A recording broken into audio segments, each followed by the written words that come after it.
Hi viewers, welcome to LMS Solution. Today we are going to see about a real and reactive power control of three-phase grid connected inverter. Thanks for watching our videos. Kindly subscribe our channel and also click bell icon for notification about upcoming videos. This is a simulation model, a Simulink model used for testing the three-phase grid connected inverter for real and reactive power control. In order to design this grid connected inverter, you have to design this LCL filter based upon DC source voltage and then AC voltage and then that means grid voltage, grid frequency and then power rating. So here we are using these equations for designing that LCL filter. So first we are using a 20 kVA design. In order to design that LCL filter, we have to convert that 20 kVA into single phase. That's why you are dividing that 20 kVA into 3. And then the DC voltage is we are consider is 1000 volt, and then switching frequency of the inverter is 5 kilohertz, and then single phase voltage is 480 divided by square root of 3, and then grid frequency is 50. This is ripple inductor current. This is a calculation for L1, L2 and C. This is frequency, resonance frequency. This resonance frequency should be in between FG and FSS. So this is a design equation for a LCL filter. I'm going to simulate this one. Now we can see that the resonant frequency is around 1.2 kilohertz is in between FG and the FSS. And then this is a value for L1, L2, C. That means filter, inductor, filter and the capacitor filter value. The same value we are using here, 1, L2 and then C. Okay. This value is taken from this program. Okay. Coding L1, L2, C. And then we have DC voltage 1000 volt, and then we are using universal bridge 3-phase IGBT diode inverter, and this one used for measuring the inverter voltage and current, and this one used for measuring the grid voltage and current. Here you are using 480 volt grid 250 Hz frequency. Till this point we are connecting the load. This is used for measuring the voltage and current of the load. We are having 3-phase load. The rating is 480 volt 50 Hz, so 10 kilohertz. 10 kilowatts you are using, and here we are measuring the inverter real and reactive power for VG taken from the grid side, that means voltage of the grid side. IN nothing but inverter current. We are taking inverter current. Here we are using power measurement unit to measure the real and reactive power. Here we are having real and reactive power of the inverter. Here we are measuring the real and reactive power of the load. Finally we have real power PL and reactive power of the load. Here we can see the real and reactive power of the load. This inverter is going to be controlled by means of feed forward decoupling control. In order to apply that feed forward decoupling control, we have to use EQ transformation. For that, we are measuring the grid voltage here. This grid voltage is going to be processed via PLL. This PLL will be generate the omega t. Omega t nothing but a phase angle with respect to time. And then the grid voltage is going to be converted into EBC to DQ0. That means by using DQ transformation. From that we are measuring VD and the BQ for the feed forward compensation concept. So this will be used for during implementation of feed forward compensation. And then here we are going to control the inverter current. For that we have to measure the inverter current here. This inverter current should be converted into DQ0 form. For that we are using DQ transformation from ABC to DQ0.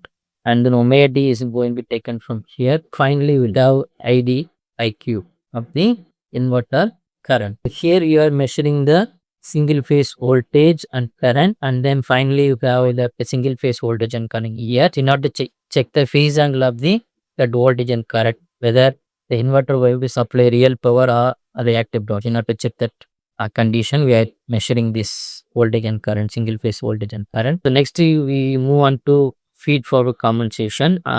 Here we are going to, that means this inverter going to be operated based upon this load requirement.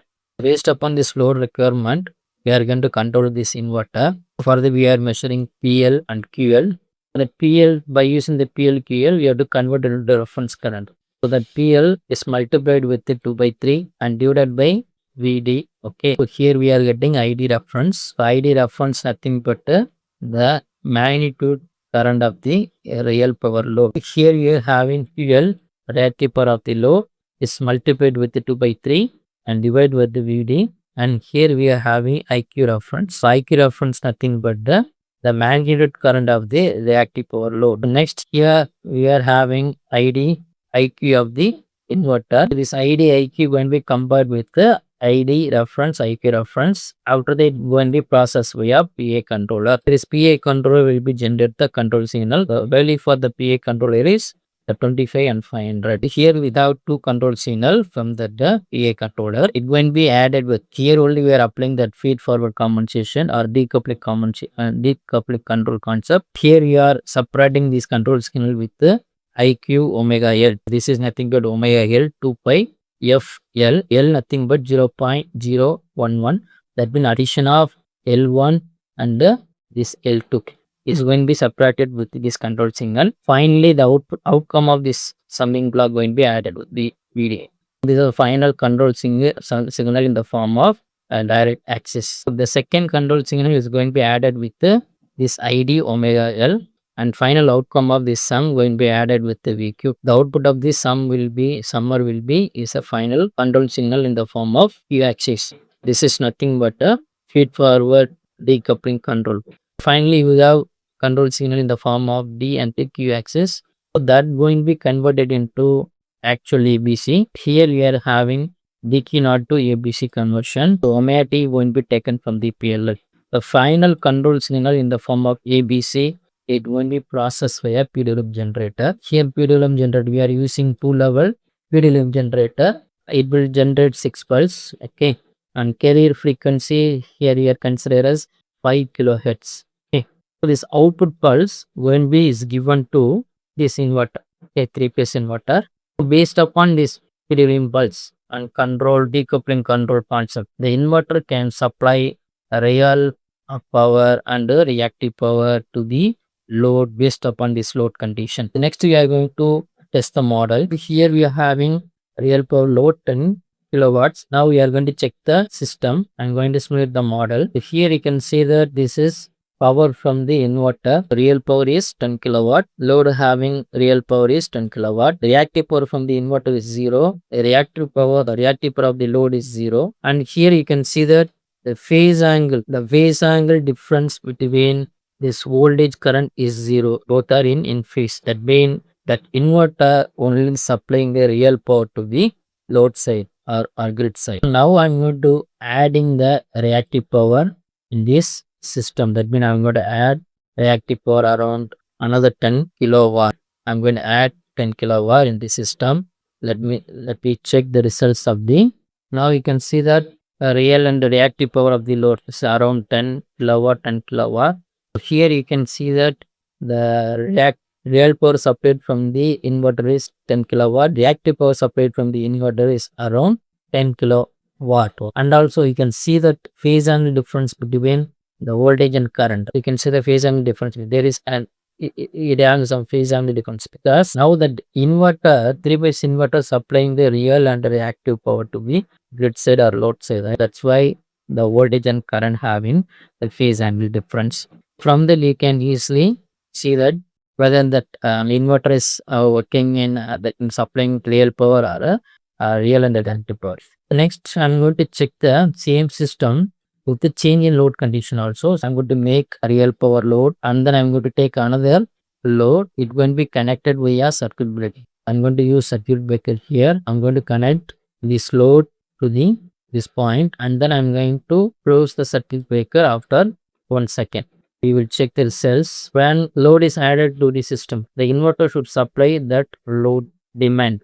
We will check the results. Now the power is 10 kilowatt. The 10 kilowatt is separated from the inverter. After 1 second, the load changed to 20 kilowatt. So now the inverter are also supplying the 20 kilowatt. So a change in load condition. That means whether we are going to change the load including our design to work, right?